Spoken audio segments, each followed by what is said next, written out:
This is Jonathan Agger, Fifth Pro Boxing Fans, joined by Eddie Hearn. You said during the week you wanted to see who the stars of the future were tonight. Who stood out for you the most? I mean, many fighters. I mean, obviously everyone was tested at different levels. Taylor Bevan, very early days in his career, but he's a sensational talent.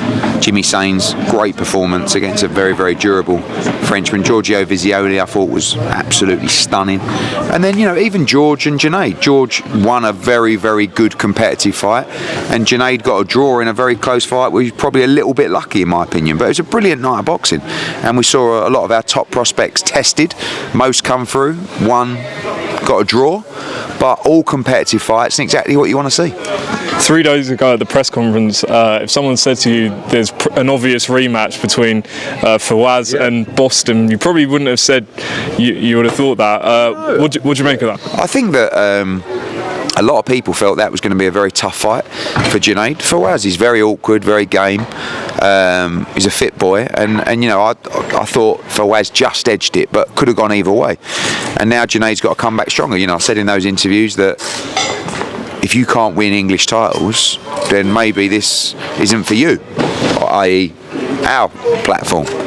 But he got a draw, and he'll get another chance, but he's got to come through that test next time, and there will have to be an immediate rematch because he's got to be beating Fawaz, who's a very good fighter. But I believe Junaid has a lot more levels to show. He's still a young man, and I believe he'll win the rematch in style.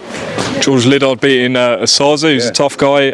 How do you match him going forward? Well, he's 22, so he's a very young man, as is Junaid Boston, as is Jimmy Sains, as is Giorgio Vizioli, as is Taylor Bevan, as is Layli Busagic. I mean, he's 19 years old.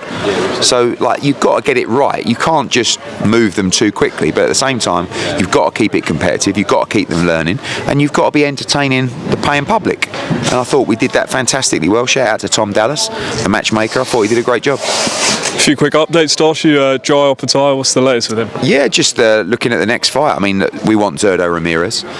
He has got a mandatory against Dorticus, but hopefully we can find a way to make that happen, and just want the unification fights for Jai.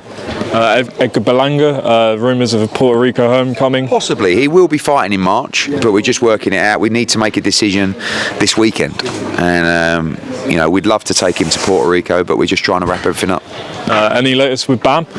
No, as I said the other day, we want the Puma Martinez fight.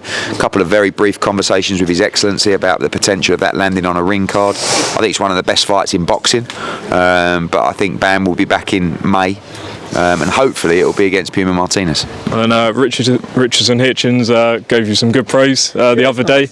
What's next for him? Look, we've done a great job with Richardson, but he's won all the fights, and he's a great young man, now world champion. He's changed his life financially, and there's a long way to go. And I've only really had one phone call with His Excellency about Teofimo against Richardson Hitchins, but we're up for that fight. It's a brilliant fight, two tremendous American world champions in unification. But Richardson's up for fighting anybody in all the big fights, and he's got a huge future ahead of him. Two great ones. I know you weren't very happy in a couple of interviews about the Sugar Nunes news. What do you have to say about that? Just disappointing, isn't it? I mean, it's one thing if you want to bottle the mandatory, but don't take so long. Don't forget, he had to fight him straight after the Warrington fight. That was in September. We're now in January or February tomorrow, and they've just done it, and they took it to the wire. And there was no need to do it. Anthony Kakachi won the world title. He never defended it once. He swerved his mandatory. He should be fighting his mandatory. He should be chasing unification fights.